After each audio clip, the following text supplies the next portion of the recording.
2ஆம் அதிகாரத்தில் இருக்கிற இந்த சம்பவத்தை நாம் எல்லாருமே அறிந்திருக்கிறோம். ஒரு அழகான வேத சம்பவம் ஆவியானவர் நமக்கு எழுதி வைத்திருக்கிறார். இயேசு வாழ்ந்த நாட்களில் இயேசு பல அதிசயங்களை செய்திருந்தாலும் சில அதிசயங்களை மனிதர்கள் என்ன செஞ்சாங்க, இயேசுகிட்ட பிடிவாதமாக பிடிச்சி பெற்றுக்கொண்ட அதிசயங்கள் இருக்கு. சில அதிசயங்களை இயேசு போய் தேடி போய் செஞ்சிருப்பார். சில அதிசயங்களை போகிற போக்கில் இயேசு செய்வார். சில அதிசயங்களை மனிதர்கள் என்ன செய்வாங்க, மல்லு கட்டுறது மாதிரி அவ்வளோ வைராக்கியமாக அந்த அதிசயத்தை பெற்றுக்கொள்ளணும் அப்படின்னு சொல்லி போராடி பெற்றுக்கொள்ளுவாங்க. அப்படிப்பட்ட ஒரு அதிசயத்தை தான் ஆவியானவர் இந்த 2ஆம் அதிகாரத்தில் நமக்கு எழுதி வைத்திருக்கிறார். வேத புஸ்தகத்தில் மார்க்கு எழுதின புஸ்தகம் ரொம்ப ஒரு அருமையான புஸ்தகம். இயேசுனுடைய பாடுகளை ரொம்ப எளிமையான முறையில் மார்க்கு சொல்லியிருப்பார். அது மாத்திரமல்ல, இயேசுனுடைய 12 சீசர்களில் இந்த மார்க்கு வரமாட்டார். மத்தேயு வருவார் இயேசுடைய 12 சீசர்களில், யோவான் வருவார் இயேசுடைய 12 சீசர்களில். இந்த மார்க்கு வரமாட்டார். மார்க்குவை குறித்து சிலதை நம்ம கேள்விப்படுறோம். அவர் பேதுருவுக்கு உறவினராக இருந்திருக்கிறார். அதுக்கப்புறம் இயேசுடைய மரணத்திற்கு அப்புறம் அவர் இயேசுவுக்கு சீடனாகவும் பேதுருவுக்கு உடன் ஊழியராகவும்லாம் செயல்பட்டது மாதிரியெல்லாம் பல சரித்திரங்களில் சில சம்பவங்களை நமக்கு சொல்கிறாங்க. இந்த மார்க் எழுதின சுவிசேஷம் ரொம்ப ஷார்ட்டாக சொல்லியிருந்தாலும் ரொம்ப ஸ்வீட்டாக சொல்லியிருப்பார். அதுபோக மார்க் எழுத பெரும்பாலும் என்ன செய்வார்னா, தேவன் எதையுமே உடனே செய்யக்கூடியவன்ற கான்செப்டை மார்க் வலியுறுத்துவார். நீங்கள் மார்க் புஸ்தகத்தை வாசித்து பார்த்தீங்கன்னா அந்த உடனே, சீக்கிரமாய், துரிதமாய் அப்படின்ற வார்த்தையெல்லாம் அடிக்கடி அவர் பயன்படுத்துவார். ஆண்டவர் தாமதம் இல்லாமல் எதையும் செய்கிறார், ஆண்டவர் எல்லாவற்றையும் நேர்த்தியாய் செய்கிறார் அப்படின்றத மார்க்கு எளிய முறையில் எல்லாரும் புரிந்து கொள்ளுகிற விதங்களில் நமக்கு விளக்கி இருப்பார். இப்போ நம்ம வாசிக்கிற அந்த 2ஆம் அதிகாரம் பாருங்க. இயேசு கப்பர்நகூம் அப்படின்ற ஒரு ஊருக்கு போறார். முதல் வசனம் சொல்லுகிறது, இயேசு அந்த வீட்டில் இருக்கிறார்னு சொல்லி ஜனங்கள் கேள்விப்படுறாங்க. 2ஆவது வசனம் பார்த்தீங்கன்னா, இயேசு இருக்கிற இடத்துல வாசலுக்கு முன்னாடி நிற்பதற்கே இடமில்லாத சூழ்நிலை வந்துடுது. உடனே 3ஆவது வசனத்தில் ஒரு 4 பேர் ஒரு முடியாத மனிதனை தூக்கிட்டு வர்றாங்க. 4ஆவது வசனத்தில் பார்த்தீங்கன்னா, அந்த கூட்டத்தை பார்த்த உடனே அவர்கள் அடுத்து மேற்கூரையில் ஏறி அந்த மேற்கூரையை பிரித்து என்ன செய்கிறாங்க, அந்த மனுஷனை திமிர்வாதக்காரனை இயேசுக்கு முன்னாடி இறக்குறாங்க. இறக்குன உடனே இயேசு இந்த நண்பர்களுடைய விசுவாசத்தை பார்க்குறாரு. பார்த்த உடனே அந்த மனுஷனை பார்த்து, உன் பாவம் மன்னிக்கப்பட்டுச்சு அப்படின்றார். அடுத்து பார்த்தீங்கன்னா, ஒரு சிலர் இயேசுவை ஒரு மாதிரியாக பார்க்க ஆரம்பிக்கிறாங்க. இயேசு ஏன் ஒரு மாதிரியாக பார்க்குறாங்கன்னா, பாவம் மன்னிக்கப்பட்டுச்சுன்னு சொன்னதுக்காக பார்க்குறாங்க. அந்த மனுஷனை சுகப்படுத்தினதுக்காக ஒரு மாதிரியாக பார்க்கல. என்னடா இவரோட பாவம் மன்னிக்கப்பட்டுச்சுன்னு சொல்கிறாருன்னு சொல்லி அங்கே இருந்த பைபிள் தெரிஞ்சவங்க, பாமர மக்கள்லாம் பெரும்பாலும் நல்லா தான் பார்த்தாங்க இயேசுவை. பைபிள் தெரிஞ்சவங்க, இந்த வேதம் தெரிஞ்சவங்க தான் இயேசுவை ஒரு மாதிரியாக பார்த்தாங்க. அதுக்கப்புறம் இயேசுகிட்ட என்ன செஞ்சாங்க, ஆமாம், வம்பு விம்பெல்லாம் பேச ஆரம்பித்தாங்க. ஏசு அவங்க வம்பு விம்புக்கெல்லாம் பதில் சொல்லாமல் நேரடியாக என்ன செஞ்சிட்டாரு, எப்போ எனக்கு அதிகாரம் இருக்குது, உனக்கு புரிஞ்சால் சரி புரியலாட்டி சரி அப்படின்னா அடுத்த நிமிஷமே அவனை பார்த்து என்ன செய்கிறாரு, நீ எழும்பி போ வீட்டுக்கு அப்படின்றாரு. பைபிளில் போட்டிருக்கு. இது 10ஆவது வசனத்தில் அவர் சொல்கிறாரு. 11ஆவது வசனத்தில் அவன் எழும்பி போகிறான். 12ஆவது வசனத்தில் ஜனங்கள் எல்லாரும் ஆச்சரியப்படுறாங்க. ஒரு காலமும் இப்படி நாம் என்ன செஞ்சதில்லை, கண்டதே இல்லை. ஒரு மனுஷனை அப்படியே படுத்த படுக்கையில் இறக்குறாங்க. அடுத்த நிமிஷமே அந்த மனுஷன் என்ன செய்கிறான், எழும்பி ஓடி போகிறான் அப்படின்னு சொல்லி எல்லாரும் சந்தோஷப்பட்டார்கள். ப்ளஸ் தேவனை என்ன செஞ்சாங்க, மகிமைப்படுத்தினாங்க. இதுதான் இந்த சம்பவம். இந்த காலை வேளையில் நாம் தியானிக்க போகிற கருப்பொருள் என்னன்னு பார்த்தீங்கன்னா, நம்முடைய தேவன் அவர் என்ன செய்கிறார்னா, எந்த மனுஷனுடைய நம்பிக்கைக்கும் அவரை உரியவராக இருக்கிறார் அல்லது பாத்திரராக இருக்கிறார். எந்த மனுஷன் அவர்கிட்ட நம்பிக்கையோடு வந்தாலும் நீங்களும் நானும் அவரை நம்பிக்கைக்குரியவராக எப்பயுமே என்ன செய்யலாம், நம்பணும். அவர் தான் நம்முடைய நம்பிக்கைக்குரியவராக என்றைக்குமே நமக்கு இருக்கணும். அதனால தான் வேதத்தில் பல பரிசுத்தவான்கள் தங்களுடைய வாழ்க்கையில் பல சூழ்நிலைகளில் கடந்து போகும்போதெல்லாம் தன்னுடைய ஆதாரமாக அவரை மட்டும் என்ன செஞ்சாங்க, நம்பினாங்க. நாம் எப்பயுமே நம்முடைய ஆதாரமாக மற்றவர்களை நம்பி மோசம் போனதுக்கு அப்புறம் தான் நாம் தேவனை தன்னுடைய ஆதாரமாக எடுத்துக்கொள்ள ஆசைப்படுகிறோம். நமக்கு மோசம் வர்றது வரைக்கும் நாம் எந்த மனுஷனை நம்புகிறோமோ அவனை தான் உயிராக நினைக்கிறோம், அவன் தான் தன்னுடைய எதிர்காலம் நினைக்கிறோம், அவங்களால தான் தனக்கு நல்ல வளமான வாழ்வு கிடைக்கும்னு நம்ம நம்புவோம் மோசம் போகிறது வரைக்கும். ஆனால் பாருங்க, எந்த ஒரு மனுஷனும் முதல்ல நாம புரிந்து கொள்ள வேண்டிய ஒரே ஒரு கருத்து, இந்த உலகத்தில் எல்லா மனிதர்களும் பொய்யர்கள் அப்படின்னு வேதம் நமக்கு சொல்லுகிறது. ஒருவனாகிலும் நல்லவன் இல்லை அப்படின்னு தான் நமக்கு வேதம் சொல்லுகிறது. அது மாத்திரமல்ல, இயேசு தன்னுடைய தேவன் தன்னை குறித்து பிழையா மூலமா பேசும்போது, மனம் மாறுகிறவன் மனிதன், தான் சொல்லுகிறத அடுத்து மாற்றி பேசக்கூடிய திறமை யார்கிட்ட உள்ள மனுஷன்ட்ட இருக்குது.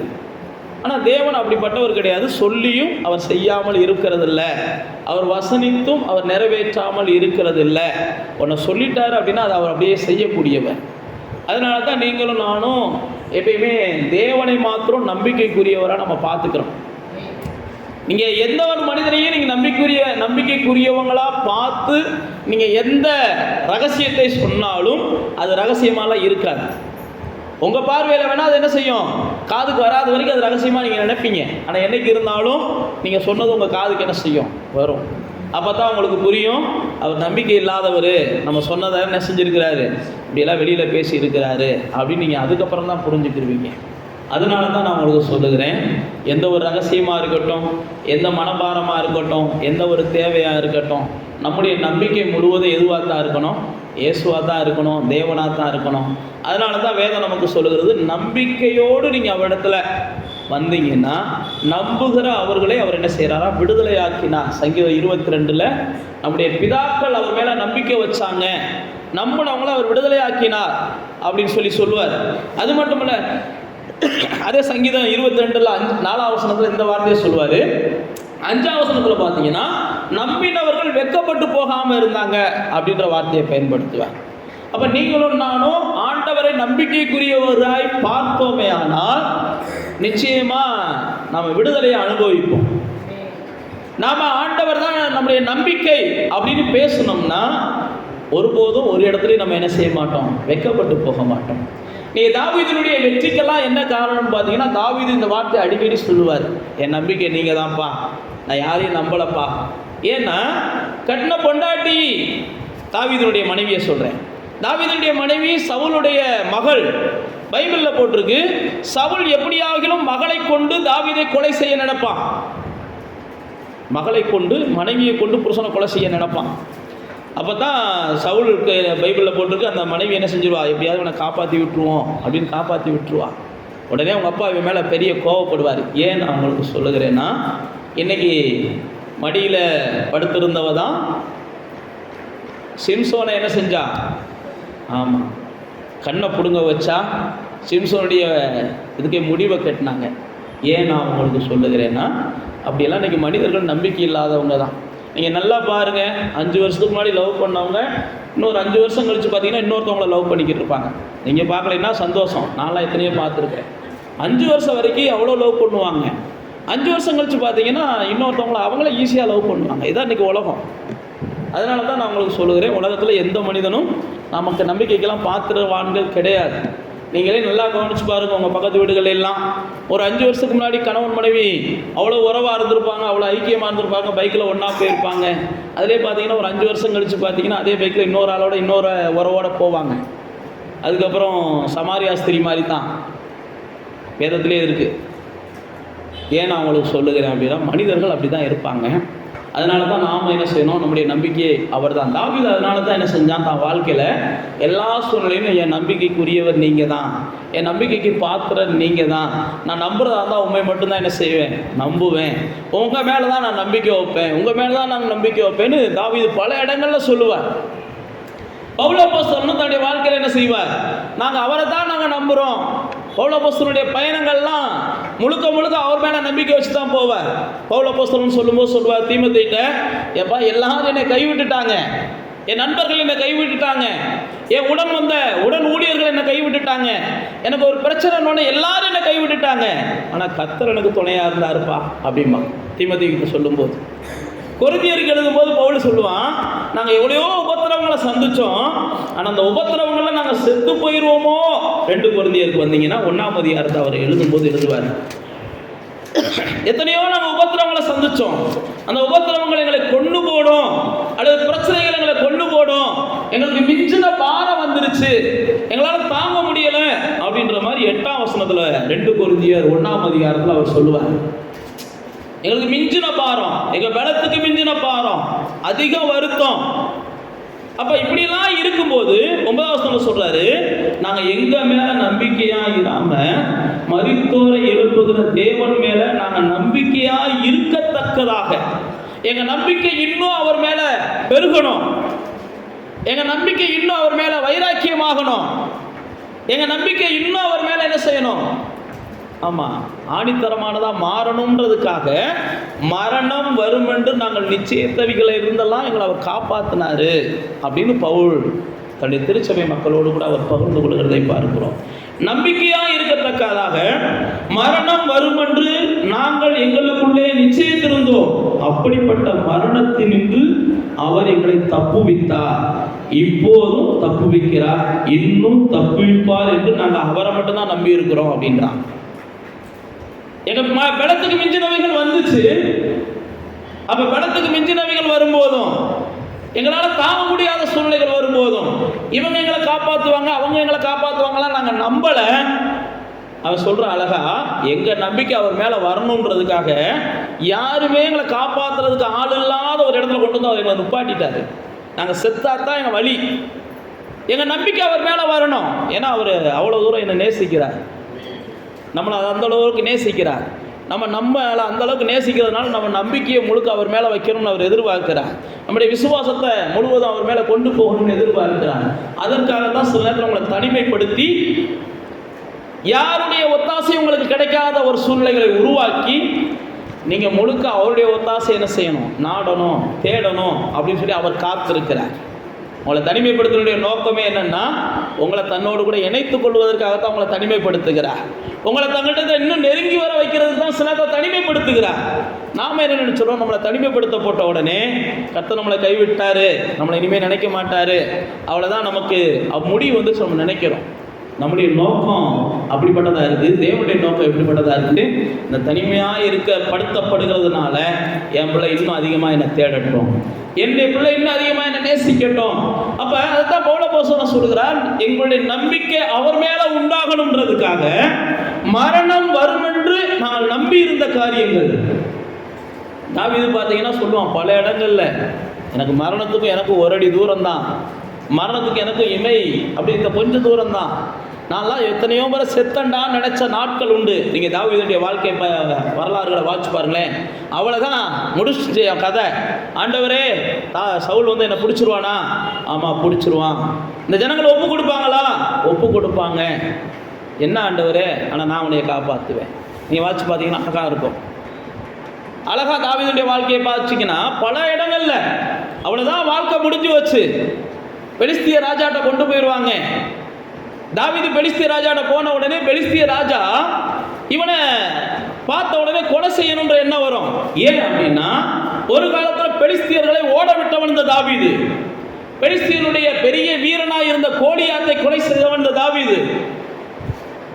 எந்த தேசத்துக்காக, எந்த ஜனத்துக்காக கோலியாத்தை கொலை செஞ்சானோ அதே தேசமும் அதே ஜனமும் இன்னைக்கு தாவீதை கொலை செய்ய தேடுது. சில நேரத்தில் அதெல்லாம் நம்முடைய வாழ்க்கையில் நடக்கும். யாருக்காக போய் நின்று நம்ம உயிரை கொடுத்து காப்பாற்றினோமோ அந்த ஆள் நம்ம உயிரெடுக்க வரணும்.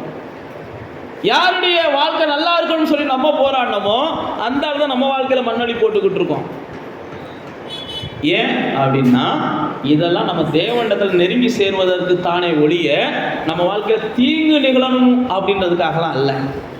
இதெல்லாம் நம்ம தேவனிடத்தில் இன்னும் நெருங்கி சேர வைக்கிறது. இப்படிப்பட்ட சூழ்நிலைகளில் தான் தாவீது அதிகமாக தேவனை போற்ற ஆரம்பித்தான், தேவனை பாட ஆரம்பித்தான், தேவனை தேட ஆரம்பித்தான், தேவனை தியானிக்க ஆரம்பித்தான். அந்த பெலிஸ்திய ராஜா இவனை கொலை செய்யலாம் அப்படின்ற நினைக்கிற நேரத்தில் வேதம் சொல்லுகிறது, உனக்கு ஒன்றுமே புரியல, பைபிளில் போட்டு பைத்தியம் முடிச்சதை போல போயிட்டானா தாவீது. தாவீது பைத்தியம் முடிச்சதை போல போயிட்டானா. ஏன்னா ஒன்றுமே புரியல அவனுக்கு. அங்கதான் ஒருத்தன் கொலை செய்ய தேடுறான், இங்கே ஓடி வர்றோம், இங்கேயும் ஒருத்தன் கொலை செய்ய தேடுறான். நம்ம எங்கே தாண்டா போகிறது? சில நேரத்தில் அப்படிலாம் விட்டுரும். அந்த மனுஷன் தான் பிரச்சனை, இந்த மனுஷன்கிட்ட வந்தேன் பார்த்தா இந்த மனுஷனும் பிரச்சனையாக இருக்கான், இந்த மனுஷனே பிரச்சனை இருக்குது, அந்த மனுஷன்கிட்ட போனீங்கன்னா அந்த மனுஷனும் பிரச்சனையாக இருக்கான். எந்த மனுஷன்டா போகிறதுன்னு தாவீதுக்கு பைத்தியம் பிடிச்சிருச்சான். பைபிள் அப்படி தான் போட்டுருக்கு. பைத்தியம் பிடிச்சதை போல தாவீது சேட்டை பண்ண ஆரம்பிச்சிட்டானா. அப்போ தான் அந்த ராஜா என்ன செஞ்சானா, இல்லை ஏன்டா பைத்தியக்காரனை ஏன்டா கூட்டு வந்த கொண்டு போங்கடா அப்படின்னு அனுப்பிச்சி வச்சுட்டாங்க. பைபிளில் போட்டிருக்கு. ஏன் நான் உங்களுக்கு சொல்லுறேன்னா, தேவன் ஒருவர் தான் யார்? நம்பத்தக்கவர், நம்பிக்கைக்குரியவர். நம்ம சூழ்நிலையில் எந்த மனுஷனும் இன்றைக்கி நான் உங்க கூட இருக்கேன்னு சொல்லலாம். அதே மனுஷனுடைய வார்த்தையில் நீங்கள் 5 வருஷம் கழித்து கேட்டு பாருங்கள், உங்கள் கூட இருப்பாங்களான்னு நம்ம சொல்லவே முடியாது. இன்றைக்கி நம்ம பிள்ளைகள் நமக்கு கீழே இருக்கலாம். அதே இது ஒரு 10 வருஷம் கழித்து பாருங்கள், நம்ம பிள்ளைகள் நம்ம கீழே இல்லை, நம்ம அவங்க கீழே இருக்கிறத கூட நம்ம பிள்ளைகள் விரும்ப மாட்டாங்க. நம்ம அவங்களுக்கு கீழே இருக்கிறத கூட நம்ம பிள்ளைகள் விரும்ப மாட்டாங்க. இப்படிப்பட்ட காலம் வரும். அதனால தான் நான் உங்களுக்கு சொல்லுகிறேன், நம்முடைய நம்பிக்கை முழுவதும் என்ன செய்யணும்? தேவன் மேலே இருக்கணும். இங்கே பாருங்கள், அந்த 2ஆம் அதிகாரத்துக்கு வருகிறோம். அந்த ஜனங்கள் அந்த திமிர்வாதக்காரனை இயேசுவிடத்தில் தூக்கிட்டு வர்றாங்க. இயேசுவிடத்தில் தூக்கிட்டு வந்த உடனே அவங்க தூக்கிட்டு வந்த உடனே அந்த சூழ்நிலைகளை பார்க்குறாங்க. சூழ்நிலை சாதகமாக இல்லை. சில நேரத்தில் தேவனுடைய பிள்ளைகளுக்கு இருக்கிற பெரிய போராட்டமே என்னன்னா, நாம் தேவனிடத்தில் வரும்போது சூழ்நிலைகள்லாம் நமக்கு சாதகமாக இருந்தால் தேவன் வாய்க்க பண்ணான்னு நம்ம நம்புகிறோம். சூழ்நிலைகள் சாதகமாக இல்லைன்னா தேவன் நம்மளுக்கு என்ன செய்யலை, இதை கொடுக்க விரும்பலை போலன்னு நம்ம ஓடி போயிடுறோம், அல்லது ஒதுங்கி போயிடுறோம். எப்போ நமக்கு சூழ்நிலை சாதகமாக இல்லையோ அப்போ தான் நம்ம புரிஞ்சுக்கிறணும், சார் அப்போ இதுதான் நமக்கான சரியான நேரம். இயேசு வந்திருக்கிறார், இந்த மனுஷனுடைய வாழ்க்கையில் ஒரு விடுதலை வேணும். ஆனால் இங்கே சூழ்நிலை சாதகமாக இல்லை. சூழ்நிலை சாதகமாக இல்லைன்னு நம்ம திரும்பி போயிடக்கூடாது. ஒரு உதாரணத்துக்கு சொல்கிறேன். நீங்கள் ரேஷன் கடைக்கு போகிறீங்க. ரேஷன் கடையில் இன்றைக்கி தான் லாஸ்ட் நாள். ஏன்னா ரேஷன் கடையில் பொங்கல் பொருள் கொடுக்குறாங்க. நீங்கள் போகிறீங்க லாஸ்ட் நாள். ஆனால் அங்கே போய் பார்க்குறீங்க, உங்களுக்கு வாங்கக்கூடிய சூழ்நிலை இல்லை. உடனே திரும்பி வந்துடுவீங்களான்னா வரமாட்டீங்க. அதுக்கு பதிலாக என்ன செய்வீங்க? வாங்குறதுக்கு வேற என்ன வழி இருக்குன்னு யோசிப்பீங்க. வேற என்ன வழி இருக்கு? அதே போலதான் இங்க இயேசுவிடத்துல கூட்டு வர்றாங்க 4 பேர். இங்க வந்து பார்த்தாங்கன்னா இயேசு அவங்களால சந்திக்க முடியல. கூட்டம் அவ்வளவு கூட்டம், வீடெல்லாம் நிரம்பி போய் இருக்குது. உடனே திரும்பி போயிடுவோம்லாம் நினைக்கல. எப்பயுமே நமக்கு முன்னாடி இருக்கிற எதிரான சூழ்நிலைகளை கண்டு நம்ம திரும்பி போகணும். எதிரான சூழ்நிலைகளை கண்டு நம்முடைய ஆசையை நம்ம முடக்கிட்டோம். எதிரான சூழ்நிலைகளை கண்டு நம்முடைய வாழ்க்கையில நம்ம எதிர்பார்த்த விடுதலையை நம்ம முடக்கி வச்சிட்டோம், தவிர்த்துட்டோம் அப்படின்னா அது கடைசி வரைக்கும் நமக்கு கிடைக்கவே செய்யாது. எந்த சூழ்நிலையும் இருக்கட்டும், எனக்கு தேவை விடுதலை. எந்த சூழ்நிலையும் இருக்கட்டும், எனக்கு தேவை எதிர்பார்த்த காரியம் நடக்கணும். எந்த சூழ்நிலையும் இருக்கட்டும், எந்த சூழ்நிலையும் இருக்கட்டும், சூழ்நிலையை நீங்கள் பார்க்காதீங்க, இயேசுவை மட்டும் பாருங்க. இயேசு இடத்துல நான் எப்படியாவது போகணும். இயேசு இடத்துல எப்படியாவது இந்த மனுஷனை கொண்டு போகணும். இயேசுடைய முகத்தில் எப்படியாவது இந்த மனுஷனை கொண்டு போய் முழிக்க வைக்கணும். அப்படித்தான் விரும்பினாங்க. அதனால தான் என்ன செஞ்சாங்க? மேற்கூரையை எடுத்தா இயேசுகிட்ட கொண்டு போய் வச்சாங்க.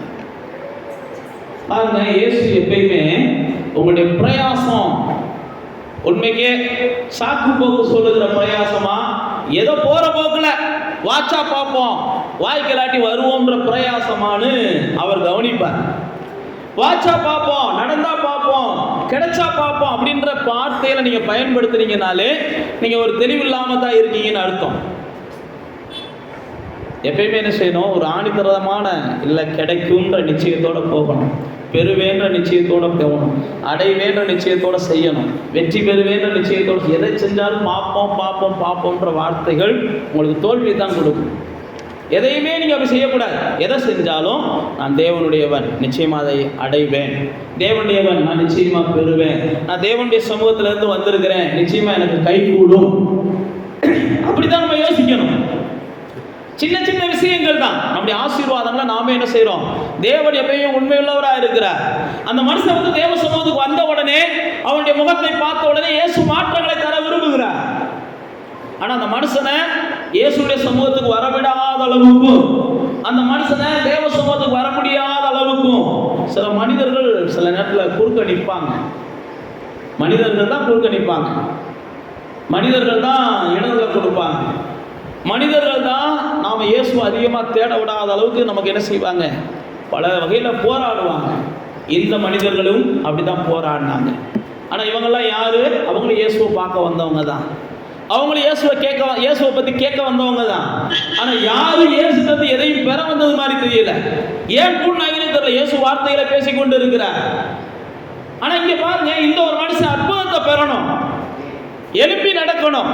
நான் வாழணும், நான் என்ன செய்யணும் ஆசைப்படுறான், அவன் நண்பர்கள் ஆசைப்படுறாங்க. அதனுடைய முடிவு தான் இயேசுட்ட வந்து இறக்குறாங்க. இறக்குறோடனே இயேசு என்ன செய்கிறார், அவங்கள பார்த்து ஆச்சரியப்படுகிறார். இந்த கூட்டத்தை பார்த்துட்டு திரும்ப போகாம, இந்த சூழ்நிலைகளை பார்த்து திரும்ப போகாம, இந்த பிரச்சனையை பார்த்துட்டு திரும்ப போகாம, எப்படி ஆகிலும் இதுல இருந்து நான் என்ன செய்யணும், எனக்கு வேண்டியதை பெறணும், எனக்கு வேண்டியது வேணும், எனக்கு கிடைக்க வேண்டியது வேணும், எனக்கு கிடைக்க வேண்டியது வேணும். ஒவ்வொரு நாளாக தள்ளி போய்கிட்டே இருக்கக்கூடாது, நான் பெற்றுக்கொண்டே ஆகணும்னு ஒரு நாளை குறித்து என்ன செஞ்சாங்க, பெற்றுக்கொண்டாங்க. இயேசு வந்துட்டான்னு கேள்விப்பட்ட உடனே பைபிளில் போட்டிருக்கு, சகையு மரத்தில் ஏறினானா. உடனே இயேசு என்ன செஞ்சார், அந்த சகைவை நோக்கி பார்த்தார். இவன் இயேசுவை பார்க்க போனால் இயேசு அவனை பார்க்க ஆரம்பிச்சிட்டார். ஏன்? அவனுடைய அந்த பிரயாசம், அந்த முயற்சி, எப்படி ஆகிலும் பார்க்க வேண்டும், எப்படி ஆகிலும் அடைய வேண்டும். இப்போ நீங்களும் நானும் உன்னை பெறணும்னு நினச்சிட்டோம், அடையணும்னு நினச்சிட்டோம், உன்னை சாதிக்கணும்னு நினச்சிட்டோம், உன்னை செய்யணும்னு நினச்சிட்டோம்னா முடிஞ்ச அளவுக்கு என்ன செய்யணும், அதை செய்கிறது வரைக்கும் பைபிளில் போட்டு கண்ணுக்கு நித்திரை என்ன செய்யக்கூடாதான், வரவிடாத அளவுக்கு சில விஷயங்களில் போராடணும். அப்படி நம்ம போராடும் போது கர்த்தர் நமக்கு என்ன செய்கிறார், அவைகளை லகுவாக கிடைக்க பண்ணுகிறார். நான் போராட மாட்டேன், எனக்கு லகுவாக கிடைக்கணும். நான் முயற்சி பண்ண மாட்டேன், எனக்கு லகுவாக கிடைக்கணும். நான் உட்கார்ந்த இடத்துல இருப்பேன், லகுவாக கிடைக்கணும்னா பைபிளில் ஒரு சோம்பேறியின் ஆசை அவனை கொல்லும்னு போட்டிருக்கு. அதெல்லாம் கிடைக்காது. கிடைக்கிற மாதிரி இருக்கலாம், அது கடைசியில் அவனுக்கு என்ன செய்யும், வேதனையாக தான் முடியும். ஆனால் வேதத்தில் பாருங்க, அந்த சகோதரர்கள் மேலேருந்து இயேசுட்ட இறக்குறாங்க. இயேசு உடனே அவங்க மனிதனுடைய விசுவாசத்தை பார்த்து உடனே என்ன செய்கிறா, உன் பாவம் மன்னிக்கப்பட்டுச்சுப்பான்னு சொல்கிறார். இங்கே பாருங்க, சில பிரச்சனைகள் நீங்காமல் இருக்கிறதுக்கு நாம சில பாவங்களை விடாமல் இருக்கிறது தான் காரணம். சில போராட்டங்கள் மாறாம இருக்கிறதுக்கு ஏதோ ஒரு வகையில நாம யாருக்கோ ஒரு ஆளுக்கு என்ன செய்யறோம், தீமை செஞ்சுக்கிட்டே இருக்கிறோம்ன்றதை நம்ம உணராம இருக்கிறது தான் காரணம். இதை நம்ம எப்போ உணர்றோமோ அது தானா மாறிடும். சில பாவங்கள் தான் மனிதர்களுக்கு வருகிற நன்மைகளை கெடுக்கிறது என்று நமக்கு வேதத்தில் சொல்லப்பட்டிருக்கு. மனிதர்களுக்கு வருகிற நன்மையை எதுதான் கெடுக்குது, அவங்ககிட்ட இருக்கிற பாவம் கெடுக்குது. அப்போ எந்த ஒரு மனிதன் தன்னுடைய பாவங்களை அறிக்கை செய்து விட்டு விடுகிறானோ, பைபிள் போட்டிருக்கு, அவன் இரக்கம் பெறுகிறான். தன் பாவங்களை மறைக்கிறவன் வாழ்வடைய மாட்டான். யோவான் சொல்லும்போது சொல்றாரு, தன்கிட்ட பாவமே இல்லைன்னு சொல்றவன் அவன் பொய்யன் அப்படின்றாரு. அவனுக்குள்ள சத்தியமே இல்லை, அவனுக்கு சத்தியத்தை பற்றியும் தெரியலைன்றாரு. சத்தியத்தை பற்றியே தெரியலை. அப்போ வேதம் நமக்கு என்ன சொல்லுகிறதுனா, சில பிரச்சனைகள் நம்ம முயற்சி பண்ணும் கை கூடலை, சில பிரச்சனைகள் நம்ம முயற்சி பண்ணி மாற மாட்டேங்குது அப்படின்னா ஏதோ வேண்டாத காரியங்களை நம்ம விருப்பத்தோட பிடிச்சி வச்சிருக்கோம். விரும்பாமலாம் பிடிச்சி வச்சிருக்கல. நீங்க யோசிச்சு பார்த்தீங்கன்னா ஏதோ சில வேண்டாத காரியங்களை நீங்க என்ன செய்றீங்க, விருப்பத்தோட பிடிச்சி வச்சிருக்கிறீங்க. அதுக்காகத்தான் நடக்க வேண்டிய சில காரியங்களும் கிடைக்க வேண்டிய சில நன்மைகளும் உங்க வாழ்க்கையில் என்ன செய்ய முடியல, நீங்க பெற முடியல. அதனால தான் ஆண்டவர் இவனை பார்த்த உடனே உன் பாவம் என்ன செஞ்சு, மன்னிக்கப்பட்டுச்சு. எப்போ ஒரு மனுஷனுக்கு ஆண்டவர் நன்மை செய்யணுமோ, அதிசயம் செய்யணுமோ, அந்த மனுஷனுடைய என்ன செய்யணும், ஆமாம், பாவங்கள் மன்னிக்கப்பட்டால் தான் வாசல் திறக்கும். பாவங்கள் மன்னிக்கப்பட்டால் தான் வாசல் திறக்கும். பாவத்தினால் வருகிற பாதிப்பு இருக்கு பாருங்க, அது என்னைக்கு இருந்தாலும் பைபிளில் போட்டிருக்கு, அது இகழ்ச்சியை கொடுக்கும். பாவம் எந்த மனுஷனுக்கும் என்ன செய்தான், இகழ்ச்சியை தரக்கூடியது. அதனால் பாவம் செஞ்சுக்கிட்டே இருந்துக்கிட்டு நம்ம சில நன்மைகளை அனுபவிக்கலாம். பாவம் செய்வதனால சில ஆசீர்வாதங்கள் நமக்கு கிடைக்கிறதை போல இருக்கலாம். ஆனால் விளைவுன்னு ஒன்று வரும், அதை அறுக்கிறதுக்குன்னு ஒரு நாள் வரும். நம்ம விதைச்சதெல்லாம் ஒரு நாள் விளைஞ்சு வரும். நாம் செய்கிற பாவமெல்லாம் ஒரு நாள் முத்தி நம்மளுக்கு முன்னாடி வந்து என்ன செய்யும், நிற்கும். அது எப்படியெல்லாம் வரும்னு தெரியாது. சிலருக்கு கேன்சராக வரும், சிலருக்கு எய்ட்ஸாக வரும், சிலருக்கு ஒன்றா வரும், சிலர் அதுவாக வரும், சிலருக்கு இதுவாக வரும். எது வருவான்லாம் சொல்ல முடியாது. ஆனால் ஒன்றும் நிச்சயம், அவங்கவுங்க பாவம் என்ன செய்யுது, மன்னிக்கப்படலை அப்படின்னா அந்த பாவத்துக்கான தண்டனை அவங்க மேலே வந்தே ஆகும். அதுக்காக தான் இயேசு என்ன செஞ்சார், பாவம் மன்னிக்கப்படணும், அப்போ தான் விடுதலை கிடைக்கும். அப்போ ஒருவேளை நீங்களும் நானும் நம்முடைய வாழ்க்கையில் சில நேரத்தில் சில காரியங்கள் கைகூடலாம், கொஞ்சம் நேரம் உட்காந்து நிதானிச்சாலே நம்மகிட்ட ஆவியானவர் பேசுவாங்க. இந்த காரியங்களை மாற்றங்களை செய், நீ எதிர்பார்த்த அந்த மாற்றம் கிடைக்கும். இந்த காரியங்களை சரி பண்ணு, நீங்கள் எதிர்பார்க்குற இந்த காரியங்கள் சரியாகும்னு சொல்லுவாங்க. இங்கே பாருங்க, உன் பாவம் மன்னிக்கப்பட்டுச்சுன்னு சொல்லிடுற. அப்போ தேவ பிள்ளைகளாகிய நீங்களும் நானும் தேவனத்திலிருந்து ஏதாவது ஒன்று பெறணும் அப்படின்னா தேவன் நம்மகிட்ட இருந்து எதையோ ஒன்று சிலதை எடுத்து போட விரும்புகிறார். நம்மகிட்ட இருந்து சிலவைகளை தேவையில்லாத எடுத்து போட்டா தான் நாம எதிர்பார்க்கிற தேவையானதை தேவன் நமக்கு கொடுக்க முடியும். ஆனா என்கிட்ட இருந்து எதையும் எடுத்து போடாதீங்க, ஆனா நீங்க கொடுக்க வேண்டியதை கொடுங்க. இதுதான் நம்முடைய ஃபார்முலா. நம்முடைய ஃபார்முலா என்னது? என்ன கிட்ட இருந்து எதையும் நீங்க என்ன செய்யாதீங்க, மாற்றத்தை செய்யணும்னு நினைக்காதீங்க. முடிஞ்சுன்னா உங்களை மாற்றிக்கோங்க எனக்கு ஏற்றது மாதிரி. அப்படி தான் நம்ம எல்லாருமே விரும்புகிறோம்.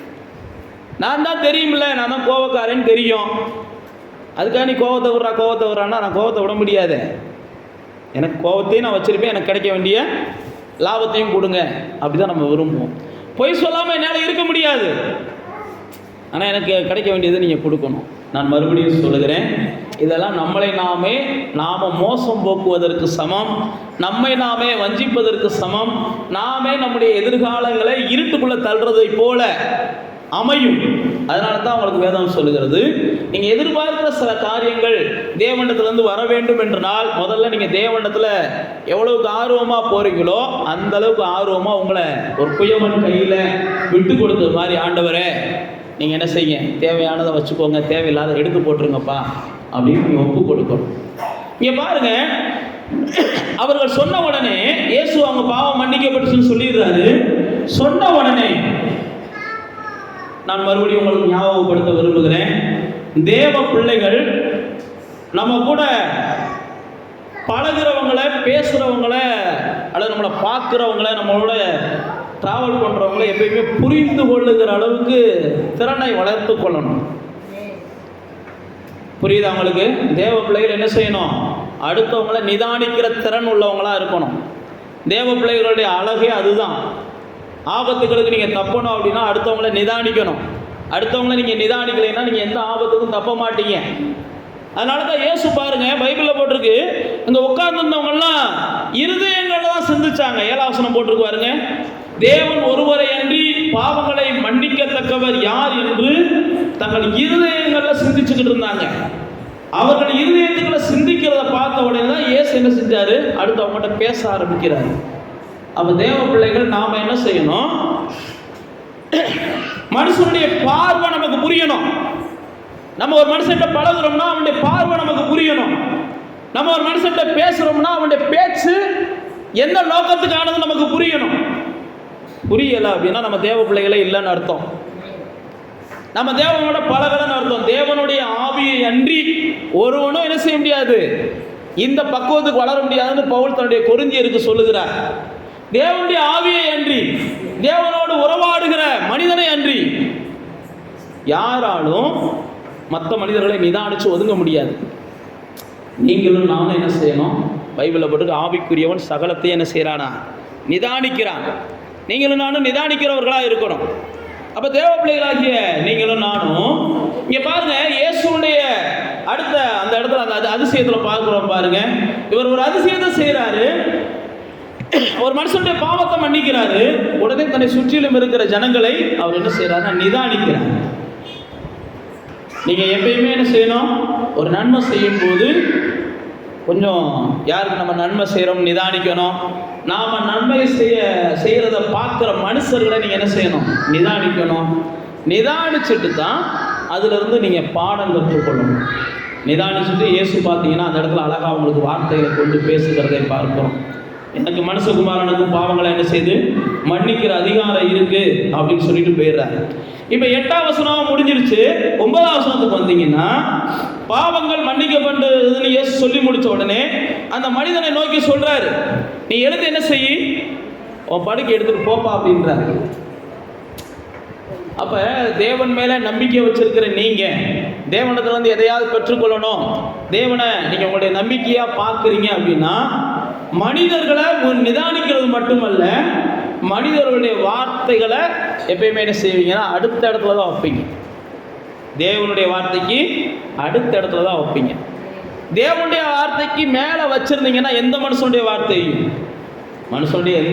வார்த்தையும் தேவனுடைய வார்த்தைக்கு மேலானதை நம்ம வைக்கவே கூடாது. இயேசு பாருங்க, ஊர்க்காரங்க தான் அவங்க எல்லாரும், ஒருவேளை சொந்தக்காரங்களா இருக்கலாம், அவங்க எல்லாரும் இயேசுவோட அவங்க வாக்குவாதம் பண்றாங்க. நீ படுக்கை எடுத்துட்டு போகக்கூடாதுன்னு சொல்லி இவங்களோடையும் அவங்க வாக்குவாதம் பண்றாங்க. ஆனா அவன் என்ன செய்யறான்? எனக்கு இயேசு எடுத்துட்டு போக சொல்லியிருக்காரு, அவ்வளவுதான். இப்போ சில நேரத்தில் அப்படின்னா, சில நேரத்தில் ஆண்டவர் மேலே நம்ம நம்பிக்கையை வச்சிருக்கும் போது, நம்முடைய உடைப்பதற்காக, நம்பிக்கையை உடைப்பதற்காக, அவரையே நம்ம நம்பிக்கையாளராய் பார்த்து கொண்டிருக்கும் போது, நம்மளை பயமுறுத்துவதற்காக சில நேரத்தில் மனிதர்கள் தேவையில்லாத சிலதை கொண்டு வருவாங்க. நீங்கள் யோவான் 5ஆம் அதிகாரத்துக்கு வந்தீங்கன்னா, அங்கே ஒரு முடவன் பதஸ்தா குளத்தில் இருக்கிறார். அந்த முடவனை எல்லாரும் வர்றாங்க, எல்லாரும் பார்க்குறாங்க, எல்லாரும் போகிறாங்க. ஆனால் ரொம்ப நாளாக அந்த முடவனுக்கு அவன் எதிர்பார்த்த காரியம் நடக்கலை. பைபிளில் போட்டிருக்கு, அவன் விரும்பின காரியங்களை ரொம்ப நாளாக அவனுக்கு நடக்கலை. இயேசு இதை பார்க்குறார். 6ஆம் வசனம் போட்டிருக்கு, வெகு காலமாய் வியாதியஸ்தன். அவனை நோக்கி இயேசு, நீ சொஸ்தமாக்க விரும்புகிறாயான்னு கேட்கிறான். உடனே அந்த வியாதியஸ்தன் என்ன செய்யறான், நான் சொஸ்தமாக விரும்புகிறேன், எப்படியோ முயற்சி பண்ணி பார்க்குறேன், ஆனால் எதுவுமே எனக்கு நடக்க மாட்டேங்குது அப்படின்னு சொல்கிறான். எதுவுமே எனக்கு நடக்க மாட்டேங்குதுன்னு சொல்கிறான். உடனே இயேசு என்ன செய்கிறாரு, எல்லாம் நடக்கும், நீ எழும்பி நட அப்படின்னு அவனோட பேச ஆரம்பிக்கிறார். பேச ஆரம்பித்த உடனே அங்கே இருந்தவங்கெல்லாம் என்ன செய்கிறாங்க, இன்னைக்கு நீ என்ன செய்யாத, எழும்பி போகாத. 10ஆம் வசனத்தில் போட்டிருக்காங்க, யூதர்கள் குணமாக்கப்பட்டவனை பார்த்து, இது ஓய்வு நாளுப்பா, படுக்கை எடுத்துக்கிட்டு என்ன செய்யாத, எழுந்து போகாத அப்படின்னு சொல்கிறாங்க. உடனே 11ஆம் வசனத்தில் அந்த முடவன் என்ன சொல்கிறான், உன் படுக்கையை எடுத்துக்கொண்டு நடன்னு என்னை சொஸ்தப்படுத்தினவர் சொன்னான். நான் இருந்த நிலைமையை நீ பார்த்துட்டு சிரிச்சுட்டு போனவங்க, நான் இருந்த நிலைமையில கதர்னப்ப எவனும் கை கொடுக்க மாட்டேன்றீங்க. பைபிள் அவன் சொல்லுவான், இல்லையே உதவி செய்யடான்னு ஒவ்வொருத்தரையாக கூட்டு பார்க்குறேன், ஒருத்தர் கூட உதவ மாட்டேன்றியான். அதனால தான் என் வாழ்க்கை மாற மாட்டேங்குது அப்படின்னு இயேசுகிட்ட சொல்லுவான். அப்போ தான் இயேசு சொல்லுவார், எவனுமே உதவ மாட்டேன்றியான், உன் வாழ்க்கை மாற மாட்டேங்குது, அதைத்தான் நான் ரொம்ப நாளாக பார்த்துக்கிட்டே இருக்கிறேன். நீயும் ஒவ்வொருத்தனாக பார்த்து உதவி கேட்குற, என்னைக்காவது என்னையை பார்த்து கேட்பேன்னு பார்க்குறேன், ஒரு நாள் என்னையை பார்த்து கேட்க மாட்டேன்ற. சில நேரத்தில் நாம அப்படி தான் இருக்கிறோம். ஆனால் இயேசு என்ன செய்கிறாரு, என்னை பார்த்து கேட்கலைனாலும் பரவாயில்ல, என்ன செய்யுது, ரொம்ப நாளாக தவிச்சுக்கிட்டு இருக்கானே அப்படின்னு சில நேரத்தை தேடி வர்றாரு. 2 குருடர்கள் பைபிளில் போட்டுக்கு இயேசுவை நோக்கி கூப்பிடுறாங்க. இயேசு வர்றாருன்னு தெரிஞ்ச உடனே இயேசுவே எங்களுக்கு இறங்கும்னு கூப்பிடுறாங்க. உடனே மற்றவங்க என்ன செஞ்சாங்க, சும்மாருன்னு அதட்டினாங்க. பைபிளில் போட்டிருக்கு, அவங்க இன்னும் அதிகமாக சத்தமிட்டாங்களாம். ஏன்னா இயேசுல தான் நம்ம பெற்றுக்கொள்ள முடியுன்ற நம்பிக்கை அவங்களுக்கு தெரிஞ்சு, இயேசுல தான் நம்ம பெற்றுக்கொள்ள முடியுன்ற நிச்சயம் அவங்களுக்குள்ள இருந்துச்சு. உங்களுக்குலாம் அந்த நம்பிக்கை இருந்துச்சுன்னா, அந்த நிச்சயம் இருந்துச்சுன்னா, நீங்கள் என்ன செய்வீங்க, யாராவது இயேசுகிட்ட போகாதன்னா வம்புக்குனாலும் நீங்கள் என்ன செய்வீங்க, இயேசுகிட்ட போவீங்க. ஏன்னா உங்களுக்குள்ள நிச்சயம் இருக்கும், ஒரு நம்பிக்கை இருக்கும். யாராவது இயேசுகிட்ட போகாதீங்க, இயேசுவை தேடாதீங்க, ஆலயத்துக்கு போகாதீங்க, அதனால தான் காய்ச்சல் வந்துச்சு, ஆலயத்துக்கு போகாதீங்க, அதனால தான் கண்ணுக்குட்டி விழுந்துச்சு, எனத்தையும் ஒன்று சொல்லுவாங்க. ஆனால் பைபிளில் போட்டிருக்கு, அவங்க வார்த்தையெல்லாம் எனக்கு முக்கியம் இல்லை, இயேசு என்ன சொல்கிறார். அப்படி தான் அந்த முடவன் என்ன செஞ்சான், என்ன சுஸ்தமாக்கினவர் என்னை நடக்க சொன்னார். இது வரைக்கும் நான் நடக்கணும், உதவுடான்னு சொன்னனே, எவனாவது வந்து உதவினீங்களாடா அவன் கேட்குறான். இது வரைக்கும் நான் எலும்போடு நினைச்சேன், எவனாவது வந்து என்னை எலும்ப வச்சிங்களா, எனக்கு இயேசு என்னை எழுப்பி விட்டாரு, இயேசு என்னை நடக்க வச்சிட்டாரு, ஆனால் நீ நடக்கக்கூடாதுன்னு சொல்கிறேன். சில நேரத்தில் அப்படிலாம் நடக்கும். இயேசு உங்களுக்கு அதிசயத்தை செய்வார். அப்போ தான் சொந்தக்காரங்களுக்கெல்லாம் கண்ணு தெரியும் நீங்கள் உயிரோடு இருக்குது. அப்போ தான் அவங்க நண்பர்களுக்கெல்லாம் கண்ணு தெரியும் நீங்கள் உயிரோடு இருக்குது. அதுக்கு முன்னாடி வரைக்கும் என்ன செய்யாது. ஆமாம், அந்த வழியாக நடந்து போனால் கூட உங்களை பார்க்குறதுக்கு விரும்ப மாட்டாங்க. ஆனால் ஆண்டவர் உங்களை தொட ஆரம்பிச்சிட்டாரு, உங்களை உயர்த்த ஆரம்பிச்சிட்டாரு, நடத்த ஆரம்பிச்சிட்டாருன்னா, நீங்களே எங்கிட்ட நடந்து போனாலும் அங்கே இருக்கவேலாம், நீ இன்னார் மருமை தானப்பா, இன்னார் மைந்தானப்பா, இன்னார் வீட்டுக்காரர் தானே, ஆமாப்பா அவன் எங்கள் சித்தப்பா தாப்பா, எங்கள் பெரியப்பா தாப்பாம்மா, பாவிகளா இதே டீக்கில் தானே 10 வருஷமாக டீ சாப்பிட்டு நீங்கள் சொல்லலாம்.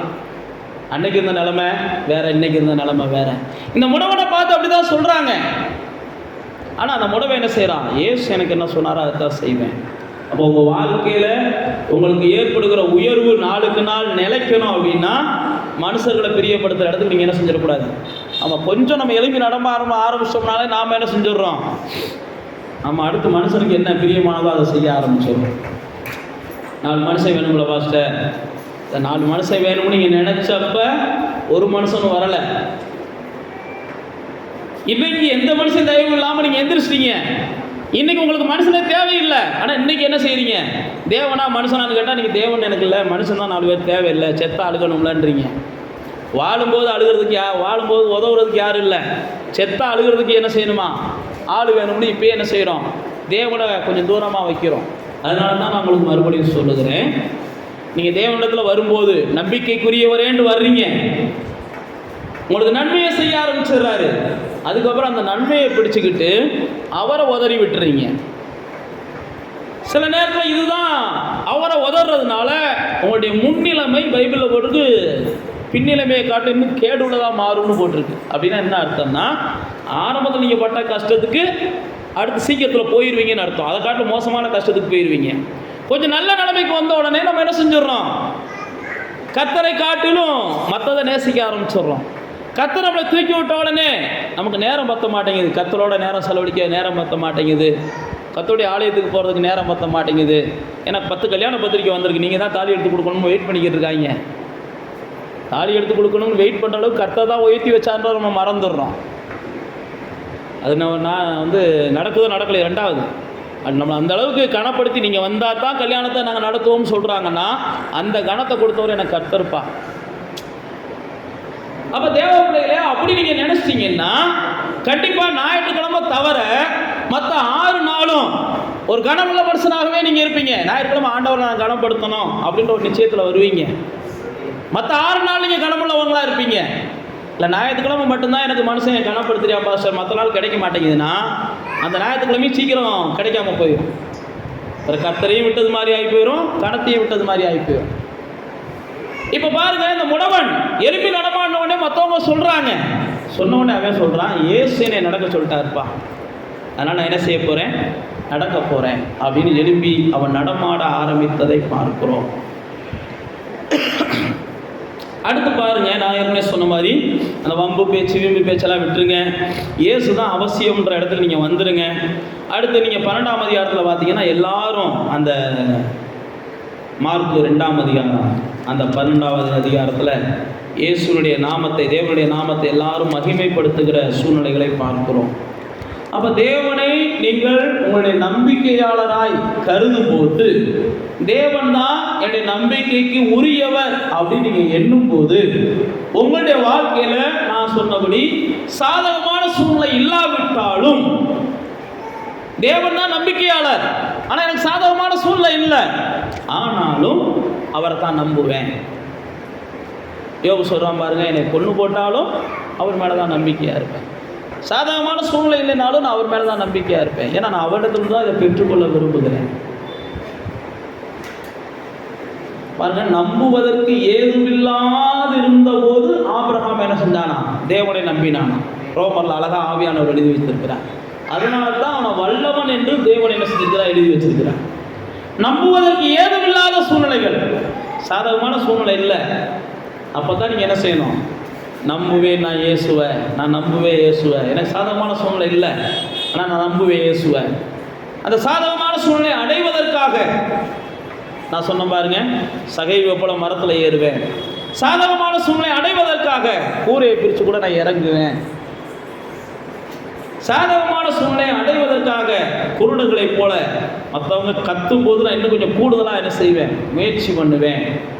அப்போ தேவனுடைய பிள்ளைகள் ஆண்டவர் மேலே நம்பிக்கை வைக்கிறதுனால அந்த நம்பிக்கை என்ன செய்யணும்?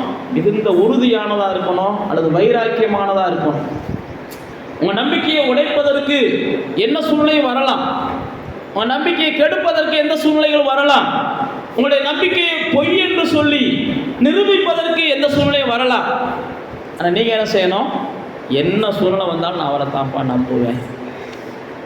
அதுதான் தாவீது அழகாக சொல்கிறான், என் தாயின் வயிற்றில் நீங்கள் தான் என்னை ஆதரிச்சிங்க, என் தாயின் வயிற்றிலிருந்து நான் உங்கள் மேலே தான் நம்பிக்கையாக இருக்கிறேன், என் தாயின் வயிற்றிலிருந்து நீங்கள் தான் எனக்கு எல்லாம். அழகாக சொல்லுவான், தாயின் மடியில் பால் மறந்த குழந்தைய போல நான் என்ன செய்கிறேன்? வேறு எதையும் யோசிக்கலப்பா, உங்களுடைய சமூகத்தில் நான் காத்திருக்கிறேன், உங்களை நான் நம்பி இருக்கிறேன் அப்படின்னு சொல்லுவான். சங்கீதம் 56 சொல்லும்போது சொல்லுவான், நான் கர்த்தரை நம்பி இருக்கிறதுனால நான் பயப்பட மாட்டேன், மனுஷன்லாம் எனக்கு என்ன செய்ய முடியும், மனுஷன்லாம் எனக்கு என்ன செய்ய முடியும், நான் கர்த்தரை நம்பி இருக்கிறேன், பயப்பட மாட்டேன் அப்படின்னு சொல்லுவான். அப்போ தேவனுடைய பிள்ளைகள் நீங்கள் என்ன செய்யணும்? அவர் மேலே நம்பிக்கையை வைக்கிறதுனால சூழ்நிலைகள்லாம் சாதகமாக இருக்கணும்னு நினைக்கக்கூடாது, சூழ்நிலைகளெல்லாம் சாதகமாக்கணும்னு நீங்கள் நினைக்கணும். எந்த சூழ்நிலை வந்தாலும் நான் என்ன செய்வேன்? சாதகமாக்குவேன். அவர் மேலே நான் நம்பிக்கை வச்சிருக்கிறேன். எந்த சூழ்நிலை வரட்டும். சாத்ராக் மேசாக்கை குறித்து வாசிச்சு பார்த்தீங்கன்னா தெரியும். அவர் மேலே அவர் நம்பிக்கை வச்சு குள்ளே போடும்போது கூட அவங்களுக்கு நம்பிக்கை இருந்துச்சு, நாங்கள் வேக மாட்டோம்ன்ற நம்பிக்கை இருந்துச்சு. வேக மாட்டோம்ன்ற நம்பிக்கை இருந்துச்சு. பவுலை பார்த்தீங்கன்னா பாம்பு கடித்த உடனே உதறி போட்டால் நான் சாக மாட்டோம்ன்ற அவனுக்கு நம்பிக்கை இருந்துச்சு. பாம்பு கடிச்சிச்சு பவுலை. அப்போஸ்தலர் 28ஆம் அதிகாரத்தில் பைபிளில் போட்டிருக்கு, உதறி போட்டான். அவனுக்குள்ள நம்பிக்கை இருந்துச்சு, நான் சாக மாட்டேன்ற நம்பிக்கை இருந்துச்சு. சில நேரத்தில் நாம் என்ன செஞ்சிடும், சூழ்நிலைகள் நமக்கு எதிராக இருந்த உடனே, அக்கடிக்குள்ளே விழுந்த உடனே செத்து போயிடுவோம் நம்ம நினைக்கிறோம். சிங்க கோயிலுக்குள்ளே விழுந்த உடனே நம்ம செத்து போயிடுவோம் நினைக்கிறோம். நம்பிக்கை எப்படிப்பட்டதாக இருக்கும்? சிங்க கோயிலுக்குள்ளே விழுந்தாலும் சிங்கம் என்னை கடிக்காது, பாம்பே என்னை கடித்தாலும் எனக்கு பாதிப்பு வராது. இதுதான் என்னது? தேவனே நம்பிக்கைன்னு சொல்லுகிற மனுஷனுடைய வார்த்தைகள். தேவன் தான் என் நம்பிக்கை, தேவன் தான் என்னுடைய நம்பிக்கைக்கு பாத்திரர், தேவன் தான் என்னுடைய நம்பிக்கைக்கு உரியவர் அப்படின்னு சொல்கிறவங்க சூழ்நிலைகளை பார்த்தெல்லாம் சொல்ல மாட்டாங்க. சூழ்நிலை எப்படி இருந்துட்டு போகுது, எனக்கு அவர் நம்பிக்கை, அவர் தான் என் நம்பிக்கை, அவர்கிட்ட தான் நான் எனக்கு நன்மை கிடைக்கும். பாருங்கள் அழகாக அந்த 4 பேர் என்ன செய்கிறாங்க, எதையுமே பார்க்கல. அந்த சூழ்நிலையை மாற்றணும், இயேசுகிட்டேருந்து நன்மையை பெறணும், சூழ்நிலையை மாற்றணும், நல்ல வாழ்வை பெறணும், சூழ்நிலையை மாற்றணும், நல்ல செய்தியோடு இந்த இடத்த விட்டு கடந்து போகணும், சூழ்நிலையை மாற்றணும் அப்படின்னு நின்னாங்க. நீங்களும் அப்படி தான் சொல்லணும். இயேசு சூழ்நிலையை மாற்றுவார். அதுக்காக சூழ்நிலை எப்படி வேணாலும் இருக்கட்டும். சூழ்நிலைகள் நீங்கள் பார்த்து பயப்படவே கூடாது. சில நேரத்தில் நம்முடைய சூழ்நிலைகள்லாம் நமக்கு சாதகமாக இருந்தால் தான் நம்முடைய நம்பிக்கை பெருகும் நம்ம நம்புகிறோம். அப்படிலாம் கிடையாது. நம்முடைய சூழ்நிலைகள்லாம் சாதகமாக இல்லை, பாதகமாக இருக்கும்போது ஆண்டவர் நமக்கு நன்மை செஞ்சால் தான் நம்முடைய நம்பிக்கை என்ன செய்யும், பெருகும். நாங்கள் மரணம் வரும் என்று நம்பி இருந்தோம். பவுல் சொல்கிறாரு, மரணம் என்று நான் வரும்னு நாங்கள் நம்பி இருந்தோம். பேதுரு இவரை எடுத்துக்கிட்டிங்கன்னா தாவீதை தான் சொல்கிறாரு. நீங்கள் மோசேவை கூட எடுத்துக்கிட்டிங்கன்னா அவரை அப்படி தான் சொல்லுவார். அவளை தான் நம்ம செத்து போயிடுவோம். எல்லாருமே அப்படி தான் இருந்துச்சு. அந்த நம்பிக்கையில் இருந்து அவங்க என்ன செஞ்சாங்க, எந்த சூழ்நிலையிலையும் ஆண்டவர் இயேசு சீசர்களை பார்த்து சொல்லுவார், உங்களை என்ன செய்கிறேன், ஓநாய்களுக்குள்ள அனுப்புகிறேன். ஆனால் ஒன்று நிச்சயம், நீங்கள் என்ன செய்யாதீங்க, பயப்படாதீங்க. உங்கள் தலையில் இருக்கிற முடியெல்லாம் எண்ணப்பட்டு இருக்கு. இயேசு சீசர்களை பார்த்து சொல்கிறாரு, உங்களை ஓநாய்களுக்குள்ள அனுப்புகிறேன், பாவிகளுக்குள்ள அனுப்புகிறேன், பொல்லாதவர்களுக்குள்ள அனுப்புகிறேன், ஏமாத்துக்காரர்கள் நிறைந்த மனிதர்களுடைய உலகத்தில் தான் உங்களை வாழ வைக்கிறேன். அப்படிப்பட்ட உலகத்தில் தான் நீங்கள் இருக்கிறீங்க. ஆனால் ஒரு நிச்சயத்தில் இருங்க, எதுக்கும் பயப்படாதீங்க. இயேசு தான் சீசர்களை சொல்லி அனுப்புகிறாரு, உங்கள் முடியெல்லாம் நான் எண்ணி வச்சிருக்கிறேன், நீங்கள் ஒன்றும் கவலைப்படாதீங்க. பொல்லாதவர்கள் மத்தியிலே வாழ்ந்தாலும் உங்களுக்கு பொல்லாப்பு நேரிடாது. அந்த நிச்சயம் உங்களுக்குள்ள இருக்கணும். தீயவர்கள் மத்தியிலே நான் வாழ்ந்தாலே அவங்களால எனக்கு தீங்கு செய்ய முடியாது. ஏன் நான் உங்களுக்கு சொல்கிறேன்னா, அவர் தான் என் நம்பிக்கை அப்படின்னு நீங்கள் வாடும்போது சூழ்நிலைகள் சாதகமாக இல்லைன்னா கூட உங்கள் நம்பிக்கை அவர்ன்றதில் நீங்கள் என்ன செய்யணும், உறுதியாக இருக்கணும். உங்கள் நம்பிக்கை அவர் தான் அப்படின்னு நீங்கள் உறுதியாக இருக்கும்போது சூழ்நிலைகளை எல்லாம் நீங்கள் என்ன செய்வீங்க, உங்களுக்கு சாதகமாக்கிடுவீங்க. சூழ்நிலைகள்லாம் உங்களுக்கு சாதகமாக்கிறீங்க. நீங்கள் எசேக்கியா என்கிற ராஜாவை குறித்து வாசித்து பார்த்தீங்கன்னா 2 ராஜாக்கள் 18ஆம் அதிகாரத்தில் நம்பிக்கையிலே அவன் என்ன செஞ்சானா, வல்லவனாக இருந்தானா. அவனுக்கு முந்தியும் அப்படிப்பட்ட நம்பிக்கையாளர் இல்லையா, அவனுக்கு பிந்தியும் அப்படிப்பட்ட நம்பிக்கையாளர் இல்லையா. அவ்வளவு கர்த்தர் மேல நம்பிக்கை வச்சிருந்தானா. ஆனால் ஒரு தேசத்து ராஜா வந்து என்ன செய்யறான், அவன் நம்பிக்கையை எப்படியாவது உடைப்பதற்காக அந்த தேசத்து ராஜா வந்து பயங்கரமாக பேசுவான். நீங்கள் வீட்டில் வாட்சி பாருங்க.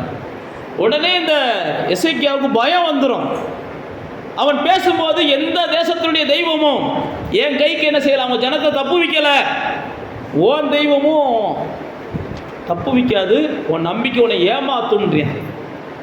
எசேக்கியா சொல்கிறான், என் நம்பிக்கை வீண் போகாதுன்றியான். சில நேரத்தில் நானும் நீங்கள் அப்படி சொல்லுவோம், என் நம்பிக்கை வீண் போகாதுன்று. ஆனால் அங்கிட்டு இருந்து இன்னொரு சிலர் என்ன செய்வாங்க, உன் நம்பிக்கை உன்னை ஏமாத்தும்பாங்க. ஆனால் நானும் என்ன செய்யணும், ஏமாத்தும்னு சொல்கிறவங்களுக்கு முன்னாடி நின்று காமிக்கணும், என் நம்பிக்கை என்னை வீண் போகாது, என் நம்பிக்கை என்னை காப்பாற்றும், அவர் தான் என் நம்பிக்கை, என்னை காப்பாற்றுவார் அப்படின்னு நின்று காமிக்கணும். பைபிளில் வாசித்து பார்த்தீங்கன்னா எசேக்கியா ராஜா தேவ சமூகத்துக்கு போகிறான். ஆண்டவரே பேசுகிறதெல்லாம் பாருங்கப்பா, அவனை எதிர்க்கத்தக்க பலனை என்கிட்ட இல்லை, அவனோட என்னால் போராட முடியாது, அவன் சொல்கிறதெல்லாம் உண்மைதான், அவன் பெரிய ஆள் தான். ஆனால் அவன் சொன்ன ஜனங்களெல்லாம் வானத்தையும் பூமியும் படைச்ச தெய்வத்தை ஆராதிக்கலை, அவன் சொன்ன ஜனங்கள் எல்லாம் ஜீவனுள்ள தேவனை ஆராதிக்கல. இதெல்லாம் எசேக்கியா சொல்லுவார். அவன் சொன்ன ஜனங்கள் எல்லாம் மண்ணையும் கல்லையும் ஆராதிச்சாங்க. நான் ஆராதிக்கிற தேவன் இன்னார் என்பதை அவன் புரிஞ்சுக்கிறட்டும். என் நம்பிக்கை நான் விட மாட்டேன்ப்பா, நீங்கள் என்னை காப்பாற்றுவீங்க. ஆனால் அவன் பேசுகிற பேச்சு இருக்கு பாருங்க, கொஞ்சம் அவனுக்கு புரிய வைங்கன்னு சொல்கிறாங்க. பைபிளில் போட்டிருக்கு. அவன் மூக்குள்ள நான் துரட்டியை போட்டு தூக்குறேன்னா இல்லையான்னு பாரு. ஆண்டவர் என்ன செய்கிறாரு, அவ்வளோ தூரம் பேசினவுடனே அதுக்கப்புறம் வேறு மாதிரி தான் டீல் பண்ணுவார். இல்லை நீங்கள் வீட்டில் போய் வாட்சி பார்த்தீங்கன்னா புரியும். வீட்டில் போய் வாட்சி பார்த்தீங்கன்னா தெரியும். அப்போ தேவனுடைய பிள்ளைகளே, சில நேரம் நம்முடைய நம்பிக்கையை உடைப்பதற்காக அவர் தான் என் நம்பிக்கை, அவர் தான் என் நம்பிக்கை நம்ம போகும்போது திடீர்னு கால் வலிக்கலாம்.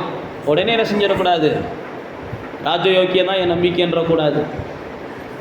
அவர் என்ன சொல்கிறாரோ அதுதான் அப்படின்னு போயிடக்கூடாது. அவர் தான் என் நம்பிக்கைன்னு சொல்லும்போது சில நேரத்தில் என்ன செய்யலாம், எது வேணாலும் வாழ்க்கையில் நடக்கலாம். ஆனாலும் அவர் தான் என் நம்பிக்கைன்ற வார்த்தையை மட்டும் நம்ம என்ன செஞ்சிடக்கூடாது, விடவே கூடாது. உண்மையே உறுதியாக நம்பி இருக்கிறவங்கள நீங்கள் பூர்ண சமாதானத்தோடு காத்துக்கொள்றீங்கன்னு சொல்லி ஏசாயா 26ஆம் அதிகாரத்தில் அவர் சொல்கிறார். அவர் தான் என்னுடைய நம்பிக்கை. இங்கே பாருங்கள், அப்படி தான் செஞ்சாங்க. சூழ்நிலைகளை பார்க்குறாங்க. ஆனால் அந்த 4 பேருக்கு தெரியும் இயேசுவால் தான் இவங்களுக்கு வாழ்வு. இந்த 4 பேருக்கு தெரியும் இயேசுவால் தான் இவங்க எழும்ப முடியும். இந்த 4 பேருக்கு தெரியும் இயேசு தான். உங்களுக்கு நான் தான் சொல்கிறேன், உங்களுக்குள்ள ஒரு நிச்சயம் இருக்கணும். இயேசுவால் நிச்சயமாக நான் வாழ்ந்திருப்பேன். இயேசுவால் என் பிள்ளைகள் வாழ்ந்திருக்கோம். இயேசுவால் என்னுடைய வம்சம் வாழ்ந்திருக்கோம். இயேசுவால் எங்களுக்கு நல்லது நடக்கும் அப்படின்ற நிச்சயத்தோடு உங்கள் நம்பிக்கையை என்ன செஞ்சிட வேண்டாம், ஒருபோதும் நீங்கள் விட்டுற வேண்டாம். உங்கள் நம்பிக்கையை ஒருபோதும் நீங்கள் விட்டுற வேண்டாம். யாக்கோபின் தேவனை நீங்கள் எப்பயுமே நம்பிக்கையாக வச்சுக்கோங்க. அதனால தான் சங்கீதக்காரன் 144ஆவது சங்கீதத்தில் சொல்கிறாரு, இவ்விதமாக சீரை பெற்ற ஜனம் பாக்கியம் உள்ளது. நீங்கள் 144ஆவது சங்கீதத்தில் சொல்லும்போது சொல்கிறார், இவ்விதமான சீரை பெற்ற ஜனம் பாக்கியம் உள்ளது. கர்த்தரை தெய்வமாக கொண்டிருக்கிற ஜனம் பாக்கியம் உள்ளது. அவங்க சத்துருக்களுடைய குடிபுகுதல் இருக்காது. பாதி வயது மரணங்கள் இருக்காது. அல்பாயுஸ் மரணங்கள் இருக்காது. நீங்கள் 144ஆம் சங்கீதத்தை வாசிச்சு பார்த்தீங்கன்னா தெரியும். பிள்ளைகளாம் சித்திரம் தீர்த்த மூளைக்கற்களை போல ஜொலிப்பாங்க. ஏன்? கர்த்தரை நம்புகிறவர்கள் பாக்கியவான்கள். கர்த்தரை நம்புகிறவர்கள் செழிக்கிறார்கள். கர்த்தரை நம்புகிறவர்கள் அவர்களுக்கு தேவன் அவர்களுக்கு என்ன செய்கிறார், உயர்ந்த அடைக்கலமாக இருக்கிறார். அதனால் நான் மறுபடியும் சொல்லி முடிக்கிறேன். நீங்கள் என்ன செய்யுங்க, கர்த்தரை என்ன செய்யுங்க, உங்களுடைய நம்பிக்கையாக வச்சுருங்க.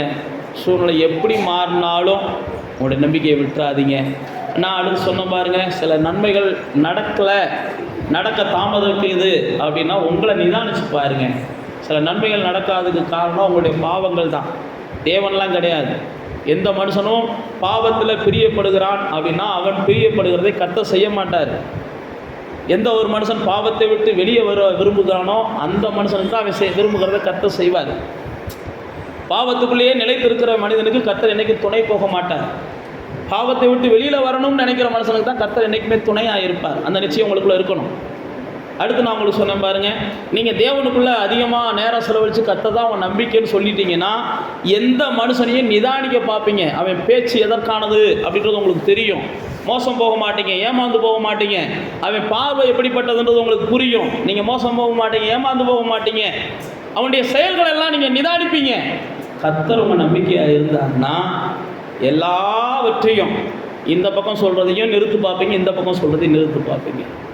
நேற்றுக்கு ஒரு அம்மா ஃபோன் போட்டுச்சு, என் பையன் நல்லவன் பாஸ்டர், என் மருமகன் என் பையனை என்ன செஞ்சுட்டா, மோசம் பண்ணிட்டாங்க பாஸ்டர்னுச்சு.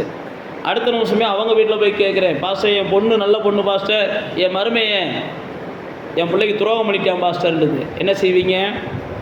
ஒரு பக்கம் கேட்ட உடனே நீங்கள் திட்ட வேண்டியதை இவங்களை, இந்த பக்கம் கேட்ட உடனே இவங்களை திட்ட வேண்டியதை. ஆக மொத்தம் நீங்கள் தேவனுடையவர்களாக இல்லைன்னா யார் போய் பேசுகிறான்றது உங்களால் நிதானிக்க முடியாது.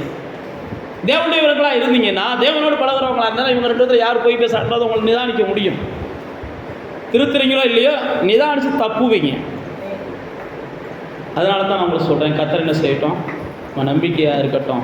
நிச்சயமாக ஒரு நல் வாழ்வை அந்த மனிதன் பெற்றுக்கொண்டதை போல நீங்களும் பெற்றுக்கொள்ள தேவன் உங்களுக்கு உதவி செய்வார். எல்லா மனுஷனையும் என்ன செய்யுங்க, நான் மறுபடியும் சொல்லி கொடுக்கிறேன். இன்றைக்கி மோசமான உலகத்தில் நம்ம வாழுகிறோம். நீங்கள் பிசாசை நிதானிக்கிறீங்களோ நிதானிக்கலையோ, மனுஷனை நிதானிங்க. மனுஷனை எந்த மனுஷனையும் நிதானிக்காமல் என்ன செஞ்சிடாதீங்க, பழகிடாதீங்க, பேசிடாதீங்க, வீட்டுக்குள்ளே விட்டுறாதீங்க, கொடுத்துடாதீங்க. இன்றைக்கி இருக்கிற காலம் அவ்வளோ கொடிய காலம். எடுத்ததெல்லாம் பாடு நீங்கள் நினச்சிடாதீங்க. சிரிக்கிறவங்கெல்லாம் ரொம்ப அப்பாவிகள்லாம் நினச்சிடாதீங்க. நான் மறுபடியும் சொல்கிறீங்கன்னா நல்லா இருக்கணும். மனுஷனை மட்டும் நம்பாதீங்க. தேவனை மட்டும் என்ன செய்யுங்க, நம்புங்க, நல்லா இருப்பீங்க. கர்த்தர் ஆசீர்வதிப்பார். அப்படியே கண்களை மூடி தேவனை நோக்கி பார்க்கலாம். நன்றி ஆண்டவரே, இந்த நாளில் கூட நாங்கள் தியானித்த வேத வார்த்தைகளுக்காக நாங்கள் நன்றி சொல்லுகிறோம். இந்த வேத வார்த்தைகளுக்காக நாங்கள் நன்றி சொல்லுகிறோம் ஆண்டவரே. யெகோவா நிசி எந்த ஜெயமானவர், யெகோவா சமா என்னோடு இருப்பவர், யெகோவா நிசி எந்த ஜெயமானவர், யெகோவா சமா என்னோடு இருப்பவர், என் வாழ்வின் நம்பிக்கையானவர், என் வாழ்வில் என்று போதுமானவர், என் வாழ்வில் நம்பிக்கையானவர், என் வாழ்வில் என்று போதுமானவர். மலைகள் விலகி போனாலும், பர்வதங்கள் பெயர்ந்து போனாலும், மலைகள் விலகி போனாலும், பர்வதங்கள் பெயர்ந்து போனாலும், அவர் கிருபை அவர் இரக்கம் மாறாது எந்த வாழ்விலே, அவர் கிருபை அவர் இரக்கம் மாறாது எந்த வாழ்விலே. ஆமாண்டவரே, நீங்கள் தான்ப்பா என்னுடைய நம்பிக்கையானவர்.